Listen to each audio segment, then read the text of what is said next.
Hey, what is going on, people? This is Arthur Tenchi, and I am back for another TMNT Rant Rave review for the hour-long special known as Battle for New York. So it starts out with Michelangelo mixing up chemicals in Donnie's lab, playing scientist, and he accidentally creates a stronger, more effective retromutagen. Now I find that funny because whereas Donnie was working on it for months and he gets mad at Mikey, it turns out that whatever he did made a stronger, more effective solution. So they decide to use this to go back to Dimension X and what you call it, and use the retromutagen on the mutated hybrid humans.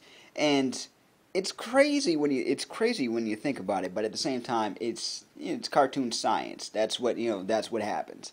And I'm glad it was Mikey that did it. Now, while in getting into a squabble with the Krangg. While the Krangg were hunting for more humans to mutate, the turtles save a couple, and they get into a fight with the Krangg. Now, during this time, a piece of bread falls down, and you see Pigeon Pete is basically diving for that bread, and he defeats a Krangg droid on his own. And we haven't seen Pigeon Pete since the episode he debuted in, if I'm not mistaken. Along with him, we see Dr. Rockwell, the one that got transformed into a monkey during the Monkey Brains episode.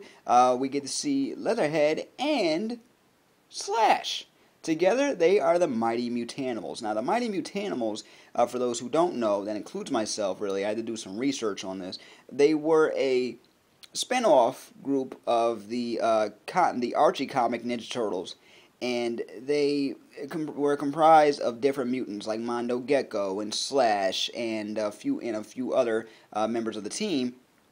And in this version, you have Slash and Leatherhead and Pigeon Pete and Dr. Rockwell. Now, this is crazy because they're like the counterparts of the TMNT, but they're so obscure. Really, they're so obscure. You know what I mean? So I say really, if they were to do a spin-off series with this group, go right ahead. I don't care if it's a mini-series, I'd still watch it, So, basically, after meeting the Mutanimals benefactor, which happens to be Kurtzman, the paranoid detective who has been keeping tabs on the Krangg for a long time, he's gotten more data during the time of the Turtles leaving and when the city was being terraformed.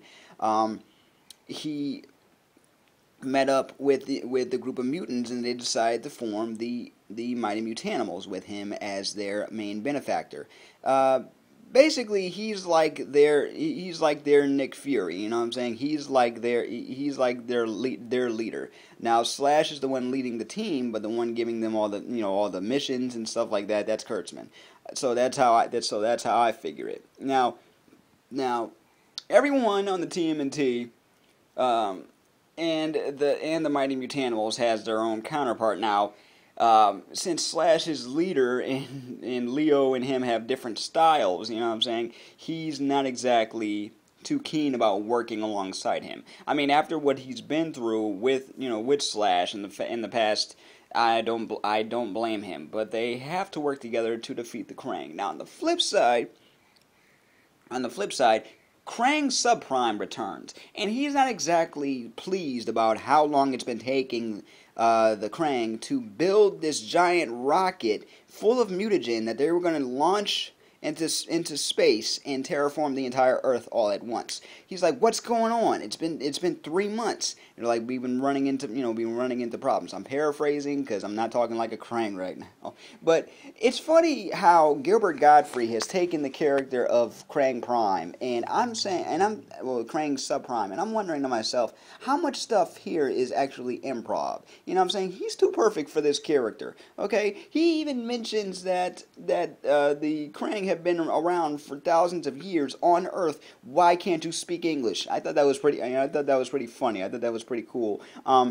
So the Mutanimals and the Ninja Turtles, while after having an argument, they go their own way, and then they end up meeting up at the site where the Krangg are. One team's on the ground, and the other team's on, the other team takes to the sky, and that's the TMNT that take to the sky with the new turtle blimp. That happened to be underneath the water tower that Donnie was showing the TMNT, and it is yeah. For those who were complaining about certain things not being in this series, here you go. We got the turtle blimp. You know what I'm saying? So here we go. We got the turtle blimp. We got the new toy out. I mean, I thought it was a pretty good redesign. And we also get some aerial battles. While the turtles are redirecting the rocket, there are a bunch of Krangg who have taken to the skies with jets, and they have to fight the rest of the turtles in the air. And I thought that was pretty cool. The turtles got their gliders; they almost get burned up in the Earth's atmosphere. It was pretty dope. While the Mutanimals are taken to the ground, doing their thing, showing each and everyone's unique talents and abilities. You know what I'm saying? Leatherhead smashing the Krangg droids' heads in. Even Pigeon Pete got a few good hits in there. And Dr. Rockwell being the kind of he's the genius psychic with the big ego. I mean, he's been experimented on the Krangg. He's got psychic powers now. He's got a psychic amplifier helmet that ends up getting messed up during that fight. And I love the fact that they collaborated. Really, I mean, they are basically two sides of the same exact coin. And I would love to see the Mutanimals again. Now, getting to part 2 of this hour-long show, they all formulate a plan to get to Dimension X, keep the portal open, and once they're there, find the people, get a vast amount of mutagen, turn it into retro mutagen, and then turn everyone back into regular human beings. Now, in order for this to happen, the Mutanimals have to stay behind, and Dr. Rockwell has to keep an eye on the computer. But during this time, they are all in the middle of a fight. Now, you got the Turtles returning to Dimension X, and Mikey returning to his persona as Savage Mikey, you know what I'm saying, the genius of the team. And, the stuff, it's crazy stuff. There's another Technodrome. We find out that Technodrome is powered by nothing but mutagen, and they have to reverse it into retro mutagen, which works, but Mikey has to do some finagling in order for the fuel to actually work. The mighty Mutanimals get captured. Slash is questioning his self, his motives, and his whole leadership skills, and you have Leatherhead trying to reassure him, you've saved humans, you've saved your mutant brethren, you are a good leader. See, this is why I think if this show were to become a spinoff, were to have a spinoff show and the Mighty Mutanimals were to star, go ahead, give them their own show. I tell you, give them their own show. So yeah, Dr. Rockwell doesn't have his helmet anymore because he got blasted off during a fight. So now he has to be extra careful with his powers because they're not as strong as they were without the helmet. But